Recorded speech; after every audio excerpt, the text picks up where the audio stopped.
Welcome to the Women Living Well After 50 podcast. I'm Sue Carrick, and I'm passionate about inspiring, motivating, supporting and informing women over 50 to embrace this exciting time of life. Health and wellness in mind, body and spirit are the foundations for living well, but there is so much more to a life well lived. Each week, through conversations with my guests, I'll be presenting topics that will help us all to live well and enjoy life. So join me as we discover new ways to become women living well after 50. Are you ready to start living? What are you waiting for? Let's get started. Welcome to another episode of the Women Living Well After 50 podcast. I'm Sue Carrick, and it's lovely to have you join me. My guest today has certainly been through challenging periods in her life, but she is a very inspirational woman, and her thoughts are don't die until you are dead.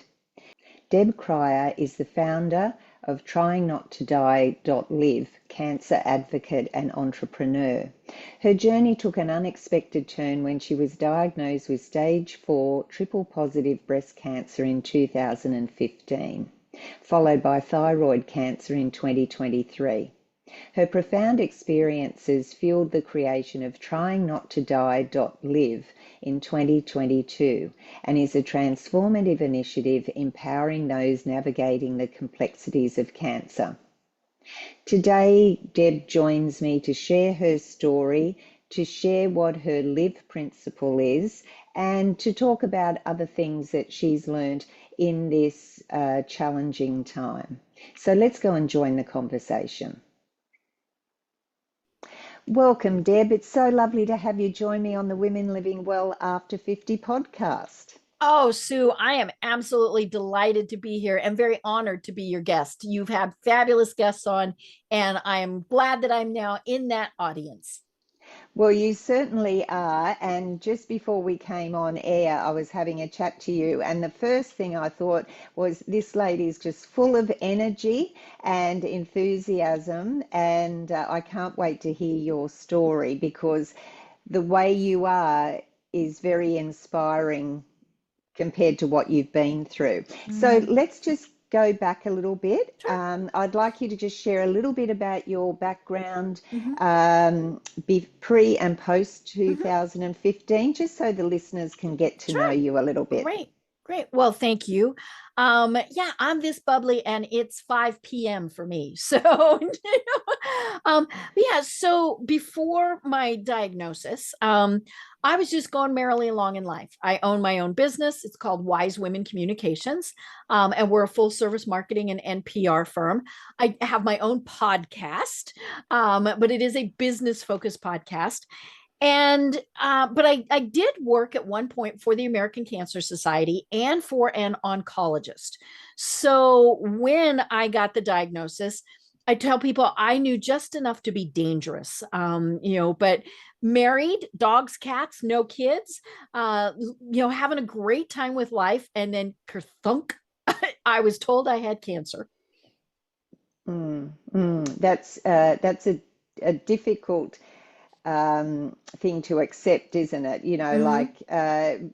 Did you've had a couple of types of cancer? So I've had 3. Oh, 3. You're just not content with having one, Deb. I know. You needed to go through. Yeah. I've always been an overachiever. What can I say? Oh dear. So this started back in 2015. So you were going along merrily and happily, and life was good. And, that's usually when not so good things happen. So what was your first reaction? Well, I was initially diagnosed with stage 0 breast cancer, which means, hey, we're just going to kind of watch it. There's some little wonkiness going on. And so for a couple months, that was how I proceeded. It kind of startles you, but you're like, had some other biopsies done. Those came back negative. And then about several months after the initial diagnosis, the surgeon that I was going to said, you know what, let's go ahead and test some lymph nodes. Let's just make sure that we know what's going on. And much to our surprise, 8 of 12 lymph nodes came back as positive. So I went from stage 0 to stage 3, as in the cancer had already spread, just poof. And I very distinctly remember telling my doctor, I'm sorry, I don't have time for this. And I was annoyed. I really was annoyed. It was kind of, no, I don't have time for this. Unfortunately, my body said otherwise and made me make time for it. But yeah, I was just 53. I have to stop and do the math, right? And which is, kind of an average age, I think, for a lot of people to be diagnosed. So it wasn't really a biggest surprise there. My grandmother had breast cancer, but there really wasn't any cause for concern. So it was more, I was just annoyed, that this was happening. And then we had to deal with everything going forward. And that was a challenge. Yes, actually, I've got a bit of a personal connection there because my mum was diagnosed with breast cancer at 53, and that was back in the late 70s. And she went through quite a lot of chemo and radiation, and in those days, I think it was a lot more. That I always felt she was a bit of a guinea pig because there wasn't that much known about the treatment and that sort of thing. But she did manage to live for 10 years. Wow. And poor darling got to the point where her hair never grew back. She'd had so much chemo. And I'm just thinking about her and comparing her to you. And, you're so vibrant and so obviously strong, and she was a strong woman too, but she just didn't, it was a different era. And I think that she just sort of plodded along, and it was like she just lasted until all her family was settled, and then she said, okay, that's it. But for you, you're saying, well, hey, hang on a minute, this isn't for me. And so obviously then you after the treatment, how did you feel? What did you do then? Well, I didn't make it through the treatment. And first, so sorry about your mom. Back in the 70s, for one thing, we didn't question the doctors, right? They said, you will do X, and we went, yes. And now we go, wait a minute. And so, yeah, when they said, okay, this is more serious, I did finally get an oncologist. I hadn't had an oncologist for months. I mean, there hadn't really been any need. And she said, let's, and so what I was diagnosed with was microcalcifications. And so according to Dr. Google, which don't do that, folks, but I'd never heard of it. And so I did go to Google. That is something that most women over a certain age get. It's just as the hormones in our bodies change, we get these little things, and they're just these tiny little spots. In fact, the computer, when I had a mammogram, saw them. They are so small that the naked eye couldn't see it. But unfortunately, what happened with me is they started to coalesce and form things. Now, I did not really have tumors, lumps, bumps, any of those things that we typically associate with breast cancer. But my doctor said, you know what, these things are now throughout your body. So we need to get extremely aggressive. And I made the decision that I was going to do the traditional Western medicine approach of chemotherapy, surgery, radiation. Looking back, I would still do the same thing, even though things went very bad. So I had a very large chemo dose. I had 8 different drugs in one day. Was fine for a couple of days and then not so much. And I was thinking, well, duh, I just had, these massive doses of chemo. Then I developed a complication that at that point, I was the only person that ever survived it. It happens less than 1% of the time. I went into septic shock and ended up in the hospital for 7 weeks, in and out of ICU, in and out of surgery, lots of major complications. And and in amongst all of that, I said, hey, my rib hurts.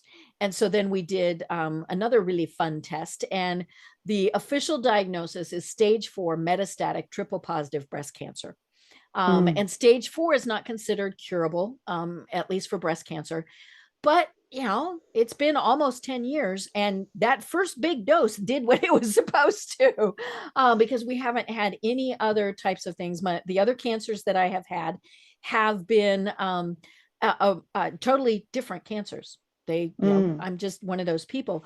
But it was very different from what many people go through. I did lose my hair, even with just that little bit, and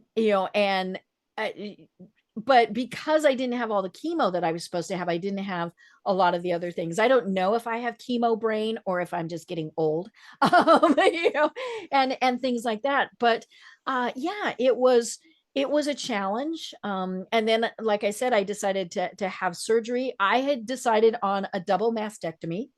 I didn't want to be lopsided, and I didn't want to have to worry, right? So had both, and I decided not to have reconstruction, and that's obviously a very personal choice for any woman. I kind of thought I was old and I didn't need those anymore, and so, but I got a complication from that my doctor had never seen, because I'm special. That's exactly right. Yeah, and then I sailed through radiation. I had absolutely no side effects from radiation, which surprised them all. And now it's just a matter of how we manage things. Because I was not able to have chemo, I still get a drug called Herceptin, and that was because I'm HER2 positive. And so I get that drug, and I get it every 21 days. So I am still in active treatment for that. The other 2 cancers, excuse me, that I got, one was a very simple little skin cancer. Hello, redhead, freckly kid that never knew what sunscreen was. So, and it was so small, they didn't even take a stitch. They just zapped it, and that was that. But it counts, and it sounds horrible. It's basal cell carcinoma. And then it's been about a little over a year ago, I was diagnosed with thyroid cancer. And they removed my thyroid. It had not spread in any way.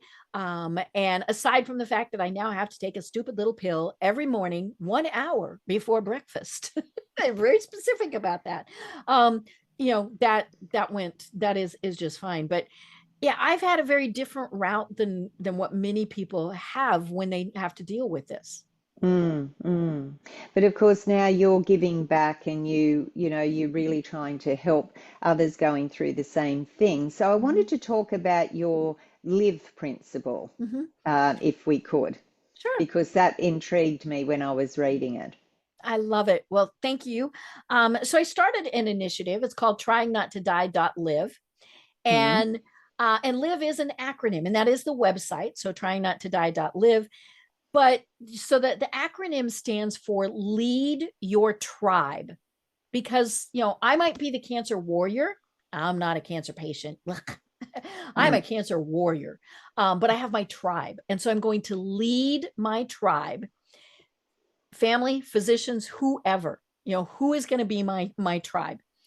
I is for invigorate my soul. I have to put myself first, because it is my life that's on the line.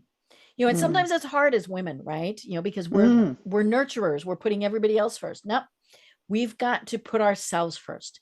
And then V is for voice your feelings. We have to be honest, because the only way that we're going to get through this is when we are honest. A lot of it's honest with ourselves, honest with our doctors. Everybody always says, how you doing? Fine. We might or might not be fine. We might or might not be in pain, upset, angry, whatever it is. We just don't tell people. So how can they help us if we don't tell them? So we have to voice our feelings. And then E is for elevate. We're going to elevate our mindset that no matter what, we will be fine with whatever happens. And that's a difficult one. And I can imagine, when gosh, when you're not feeling well with something, even just like a flu or that, you Mm-hmm, sort of mm-hmm. tend to get very low. Right. And, Mm-hmm, I just can't imagine when you've got um, something like cancer where you can be up all the time. mm-hmm, And that sort of leads me into your steps that about I'm not fine mm-hmm, and that's perfectly okay. And mm-hmm. I think that Right. would come into the V Mm-hmm, part mm-hmm. of your live Right. principle Mm-hmm, with the mm-hmm. voice. So can we Yes. talk about that? Mm-hmm, Because I think a lot of us feel the pressure that we can't say how we're feeling because, mm-hmm. oh no, they'll think that I'm, Right. weak or Mm-hmm, mm-hmm. whatever. But Right. we're only doing ourselves a Mm-hmm, disservice, mm-hmm. aren't we? Right. We don't want to complain. We don't want to whine. Sometimes we think they don't really care. They're just the Mm, person in the grocery store that says, "How you doing today?" Right. But it is important to be honest. Now, it depends. You don't need to tell the person in the grocery store, the whole thing. But if it is your caregiver, if it is a friend, and they really want to know, and it's okay to say you're doing really well. I tell people, if when they ask me how you doing, I say hunky dory, mm, and they know if I don't say hunky dory, then things aren't going well. But it is about really making sure that we're telling people the truth. They mm, can't help us if we're not telling them the truth. It's one of those things where I think we expect that they can read our minds. Well, they can't. They couldn't read our minds before we got cancer. They're not going to be able to read our minds now. So mm, when we need help, when we need us, maybe we need a hug, maybe we need to laugh, right? Maybe I just mm, want somebody to help me laugh, but they can't do that unless I tell them here's what's going on. And a big part of that, like I said, is being honest with yourself and mm, mm, admitting I'm not doing good today, or today is a fabulous day. I In a lot of ways it's kind of like grieving. We go through all those steps. We're angry, we bargain. I will eat better and exercise if you cure me, right? mm, All of those things. And we have to be honest with ourselves. I'm not going to eat better and I'm not going to really exercise. But, mm, and we get angry. I mentioned that when you asked. And, and then we're okay. I mean, 99.9% of the time, I'm okay. But mm, I need to admit that there are times where I'm not. And I need to admit mm. it first to myself. Mm. And look, that goes for anything in our life, Mm-hmm. doesn't it? Right. It doesn't Right. necessarily have to Mm-hmm. be a chronic Yeah. illness. It How can are you be, doing with your job? How are you doing yeah, with your relationship? Whatever it yeah, is. or Mm-hmm. just, we might be going through a bad period Mm-hmm. and life just doesn't seem to be Mm-hmm. going the way we want it Right. to. Mm-hmm. And we feel as if we've got to put on this show Mm-hmm. and say, no, everything's great, Mm-hmm. everything's fabulous. Mm-hmm. And you sort of, we look at social media and everyone Mm-hmm. puts their perfect life Right. up on The screen. Facebook face. Yeah, oh, that's a I good just one. thought of that.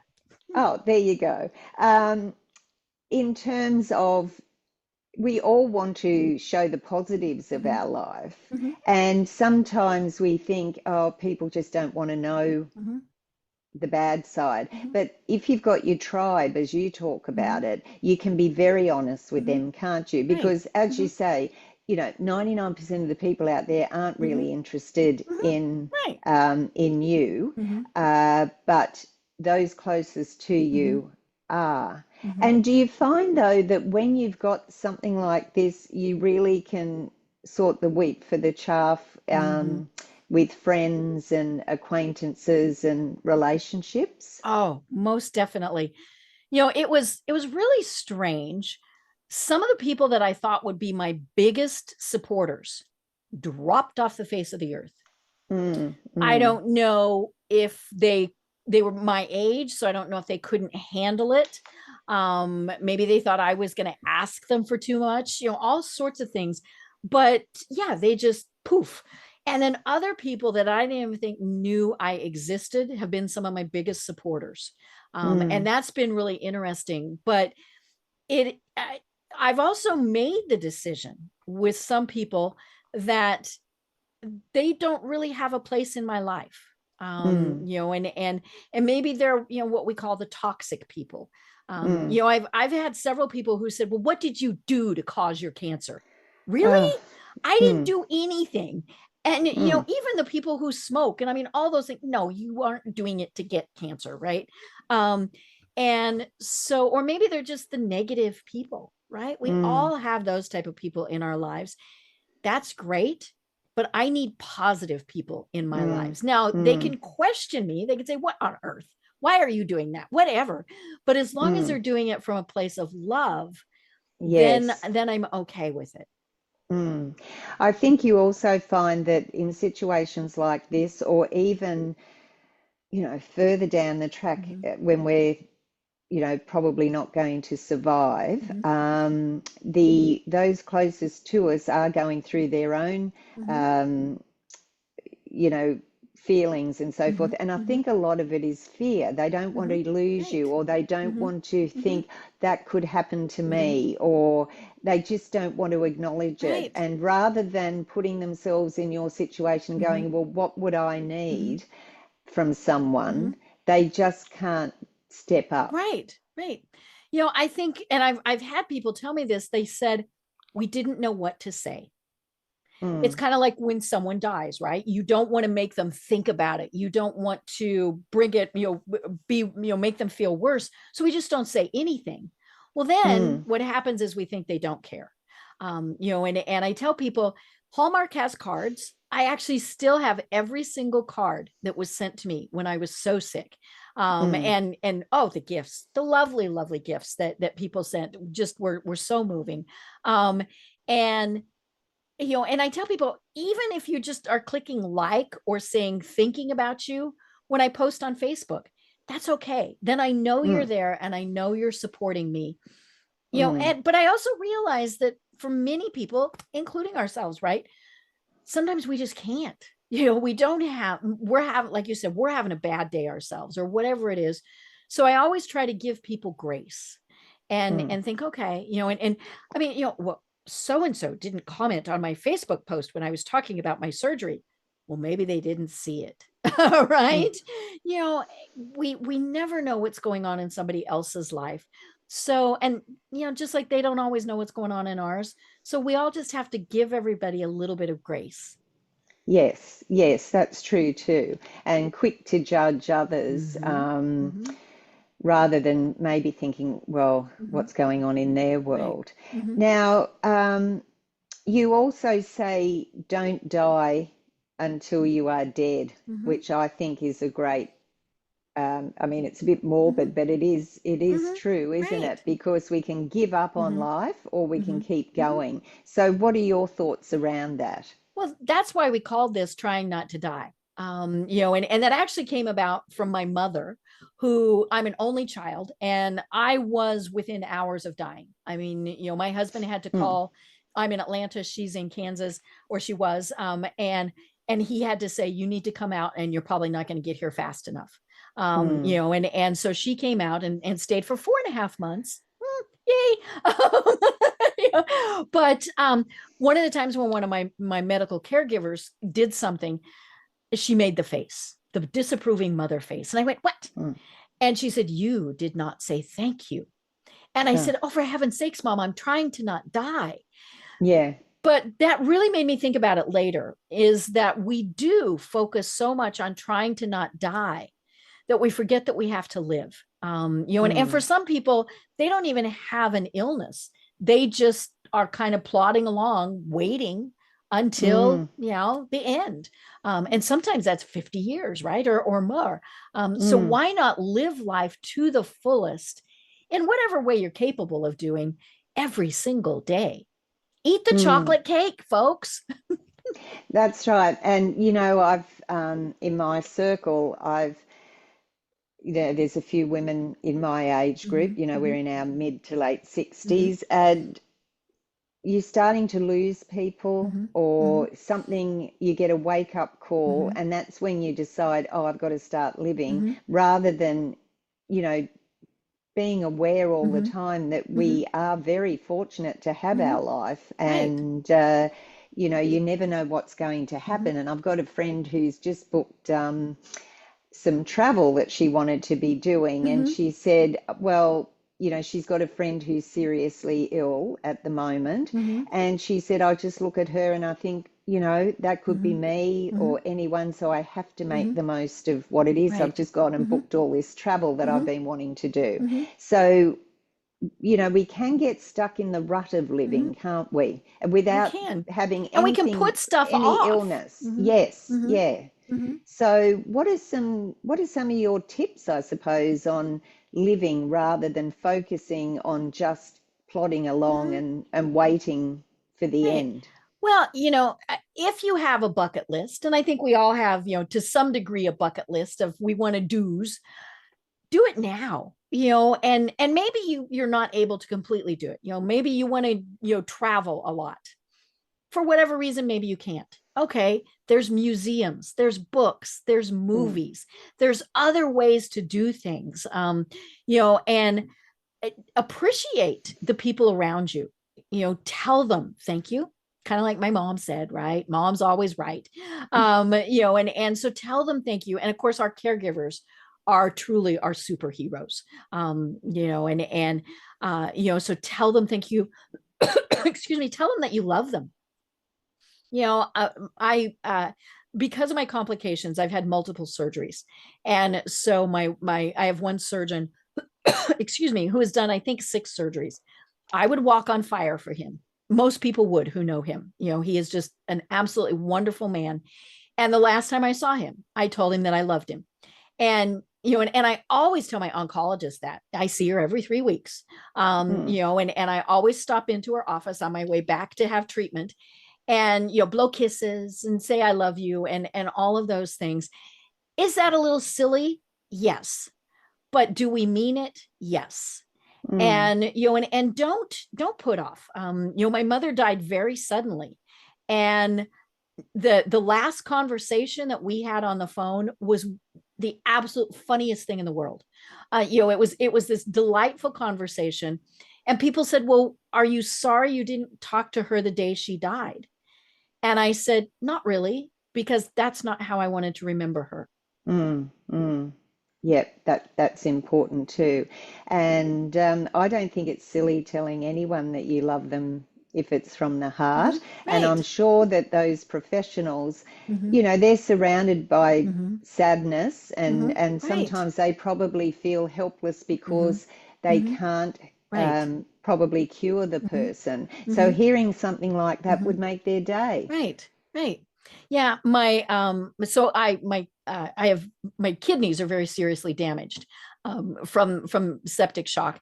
And so I was in with my nephrologist. I forget who all my doctors are. So I was in with my Mm, nephrologist, and I could hear everything that was going on in the exam room next door. And it was not a good exam, and I mm. knew that when my doctor came in, she was not going to be happy. And I looked at her and I said, are you okay? And she just kind of looked at me and she was a little startled. And I said, I heard what was going on over there, which that's a no-no here in the United States, but whatever. And and I said, do you need to take a minute? And she sat down and she said, just the fact that you asked means so much. Yes, and that's right because you've picked up on things. And I think it Mhm, also, you know, when we've got something, and probably a lot of people who have cancer or other mhm, chronic illness, you find that they're a bit more aware of other mhm, people. mhm, They're not, you know, mhm. focusing so much on themselves Right. because if, you know, if they do, Mhm, that can be pretty mhm, depressing. mhm, So you usually find that people who, you know, have cancer, for mhm, example, are strong. mhm, They have that inner mhm, strength because they do want to live. mhm. And I think, you know, you are if it, for one, this sounds a bit crazy. I'm just thinking of it now though, but you become a better person Mhm. because Oh yeah. of hmm that. hmm I would hope that I have more empathy, that I have more compassion. I might have less tolerance kind of for the Mm, BS, right? mm, mm, And but yeah, it does sound weird, but I think it has made me a better person. Yes, yes. And I think, as you said, you become more aware of others' Hmm. feelings. And I think, Hmm. it helps you not to dwell. I mean, I haven't been in that situation, so it's all right for me to say don't dwell on it, I suppose there's days when you do wake up and you're not Hmm. feeling, Hmm. that flash, but Hmm. finding another focus, I Hmm. think, to Right. keep you wanting Hmm. to live. Hmm. Right. One of the things that a lot of people say is, you kept working. Well, yeah, I kept working. I needed my brain to be thinking about something else. Mm, My clients are absolutely wonderful, delightful people. And rather than saying, oh, you should take time off, or maybe you can't do the work right now, they said, what can we do to help? mm, And but yeah, I needed my brain to focus on something else. And anymore, hospitals and doctors' offices have really good Wi-Fi, and I just need my phone to work, mm, right? mm, mm, And so, yeah, we do. I have chronic pain. I mm, never am not thinking, right, because there's always something that is there, but you can push it into the background. mm, And it just becomes kind of white noise type of thing. mm, But if mm. I'm not doing something, then it comes forward. And then I start feeling a little grumpy and a little sorry for myself. Yeah, and well, you're allowed to, but I think what I love about you is that you are just trying to overcome everything and just living your life. And Mhm. and would you like to share what sort of work you actually do? So the my company is a marketing and PR firm, and we work with senior living communities. So that is very fun. I do their social for them is what I Mm, do. But then it's been about 3 years ago we started trying not to die.live, and it is a community to help those who are on a cancer journey. mm, Whether they are medical care providers, because I tell them I am not my diagnosis, and if you refer to me as I had this happen. The thyroid cancer person is in room 4. And I went out and I oh, said, excuse me. And but yeah, I, it is a place where we can share support for each other. I try and keep it. We do have a private Facebook group, and we keep it private just because we don't want the people who are mm, going to cure us, because I've had that.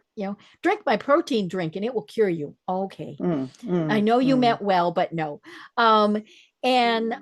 But yeah, it's a place for inspiration, and support. We have had people who we have lost from the group. We have had people who have lost their spouses, their friends from the group. So it's a way to support each other as we're kind of on this journey. mm, mm. Yeah, so I'd encourage people to listen to that, even if your podcast, because I'm sure, it's not just about how we cope with Mm-hmm. a cancer. It can be translated over Mm-hmm. into Everything. normal life as Mm-hmm. Mm-hmm. well. So, look, we're coming along to the end of our conversation. It's too soon. It's I too know, soon. Sue. I could But chat with you forever. yeah, I was just thinking I'd written down, wished you lived closer, I because I could know. just imagine us Mm-hmm. catching up and having Oh a yeah, coffee chatty, and a chatty, chat. chatty. Yeah, Mm-hmm. yeah. Mm-hmm. And I do have a question Mm-hmm. which will be very poignant. I think I asked it to all my listeners. Okay. But before we do that, is there anything else that you would like to chat about in the next 5 minutes? Yeah. One of the things that I tell people is we are in charge of our lives. So we have to select the treatment that we want. And for some people, they're going to say no, right? Or I want an alternative, or whatever. But we are in charge, and we have to advocate for ourselves. If for some reason we're not able to, then we need somebody to advocate for us and know what we want. But yeah, we're in charge. It's our life, and we are in charge of it. Mm, mm. And that's when you were saying that generations ago, we Hmm. just didn't Right. question anything. Hmm. And Hmm. but there's so much information out there, and I suppose there's a lot of misinformation too. So you have There, to be very we joked careful. about Dr. Google. Don't go to Yeah. Google for something like this, folks, because you will get overwhelmed, even with just very good information, but there is Mm, also bad information.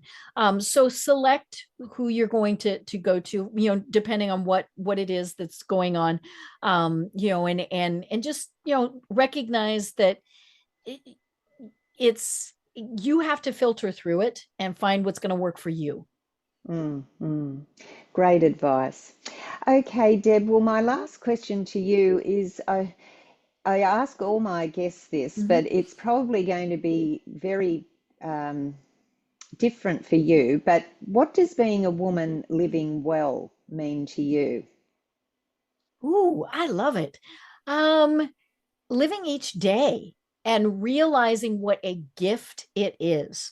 There were 3 times that my husband was told I was not going to make it. And so I hope that I do live every day close to its fullest. We had snow here in Atlanta over the weekend, so we went out and played in the snow. And But yeah, live each day, because you never know what's going to happen. Hopefully, we've got 40 more years, right? But you Mm, never know. So yeah, just and appreciate everything. Be grateful for everything. And again, tell people that they care, or that you care about them and that they matter. that's beautiful. Well, thank you so much for Oh, joining me thank you, today, Sue. Deb. I feel very emotional actually. I'm inspired by you. You're so effervescent and you are a real inspiration to everyone. And I'm so pleased that we've met. And I'd love to have you revisit again Oh, at some yes. point Hmm. and we can have Hmm. another conversation. And I'll also be putting the links to your Okay. Well, thank podcast and you. Hmm. anything else into the show notes. And I'd encourage everyone to take a listen Hmm. because, as I said, we'd all be able to take messages away. I'm Hmm. feeling so uplifted today because of you, and I just want to say thank you for Oh, that. well, thank you. And yeah, and it's been such a delight. So thank you so much for joining me. Thank you so much. Well, what a beautiful soul Deb is, and a joyful one, despite all the um, hardship that she's been through with 3 different types of cancer. She is still bright and uplifted. And of course, she admits that that's not it every day, but we do have to live. We don't die until we're dead. And I do hope that you've enjoyed the episode today. I really connected with her, and I hope to have her again as a guest on the show. So I'd love you to share this episode with someone else because for me, I really feel inspired and a little bit emotional having spoken to Deb. As I said, she's such a lovely person with a wonderful message. So I'm sure that your friends would also benefit from the conversation. So that's it for this episode. So until next time, remember to live well, enjoy life, and most of all, be a woman living life your way. Bye for now.